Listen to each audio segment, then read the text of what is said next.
முதல்வராக திரு ஜே சதீஷ்குமார் அவர்கள்.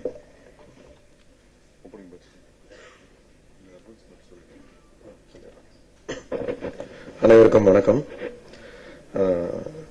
நீங்க தொடர்ந்து எங்க நிறுவனத்தோட படங்கள் எல்லாமே நல்லா சப்போர்ட் பண்ணி இந்த நிறுவனம் இந்த அளவுக்கு வளர்ச்சி அடைகிறதுக்கு மூல காரணமாகவும் உங்களுடைய சப்போர்ட் இருந்திருக்கு. நானும் எனக்கு தெரிஞ்ச அளவுக்கு எனக்கு எட்டிய அளவுக்கு நல்ல படங்களை தேர்ந்தெடுத்து அந்த படங்களை மட்டுமே நான் கான்சென்ட்ரேட் பண்ணி அந்த படங்களை கொள்முதல் பண்றேன். இந்த படமும் அப்படிதான்.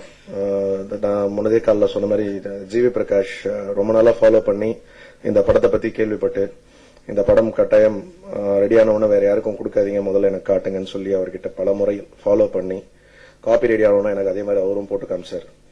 இந்த படம் தமிழ் சினிமால இன்னைக்கு இருக்கிற இந்த ட்ரெண்டை சேஞ்ச் பண்ணி ஒரு த்ரில்லர் ஜான்ல ஒரு டிஃபரெண்டான ஒரு பிளாட்டா இருக்கும். வெறும் த்ரில்லர் மாத்திரமே இருக்காது, நேட்டிவிட்டி இருக்கும், கல்ச்சர் இருக்கும், நம்ம பார்க்காத நிறைய களம் இருக்கும். அந்த மாதிரியான ஒரு படம். இதுல எல்லாருமே ரொம்ப சிறப்பா நடிச்சிருக்காங்க. யாரையும் குறைச்சி சொல்ல முடியாத அளவுக்கு அவங்களுடைய நடிப்பு. உதாரணமாகட்டும், நம்ம கதாநாயகன் கதிர் இந்த படத்துல ஆச்சரியப்படும் வகையில ஒரு முதல் படத்துல தன்னை முழுமையாக வெளிக்கொண்டு வந்திருக்காரு. அதுக்கு மூல காரணம் டைரக்டர், அவருக்கும் என்னுடைய நன்றி. டைரக்டரோட ஜாப் ஒரு எக்ஸலன்ட் ஜாப். யார் என்னன்னு அப்பதான் நான் கேட்டேன். அப்பதான் சொன்ன ஒரு வெற்றிமாறன் சார் கூட இருந்தாரு, ஆல்ரெடி பாலுமகேந்திராவோட அசோசியேட் அப்படின்ட்டு.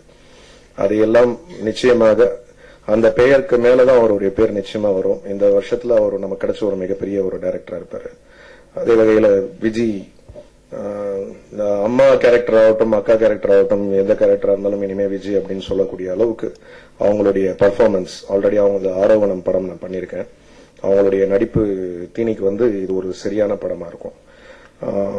இன்னும் வேளாளமூர்த்தி சார், அவரு யாருன்னே தெரியாது ஸ்கிரீன்ல பார்க்கும்போது எனக்கு இந்த படம் ஆரம்பிச்சு ஹெண்ட் வரைக்கும் நகர்த்திட்டு போற ஒரு மிகப்பெரிய சப்போர்ட் ரோல் அவருக்கு தான் இருக்கும்.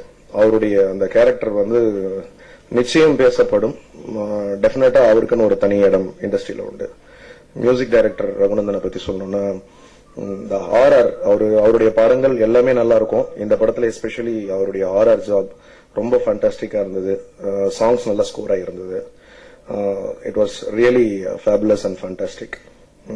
அடுத்தது ஜிவி, இந்த எல்லாரையும் கண்டுபிடிச்சு எடுத்துட்டு இவ்வளவு தூரம் கொண்டு இந்த குரூவை ஒருங்கிணைச்சு இப்படி ஒரு படத்தை நமக்கு வெளிக்கொண்டு கொடுத்ததுக்கு first thanks to GV and for the entire team. That's all. இந்த படத்தை பொறுத்த வரைக்கும் கொஞ்சம் உங்களுடைய சப்போர்ட் டெஃபினட்டா தேவை. இதுதான் மேலும் இந்த மாதிரியான புதுமுகல் படங்களை அடுத்த லெவலுக்கு கொண்டு போகணும்னு நம்புறேன். நன்றி.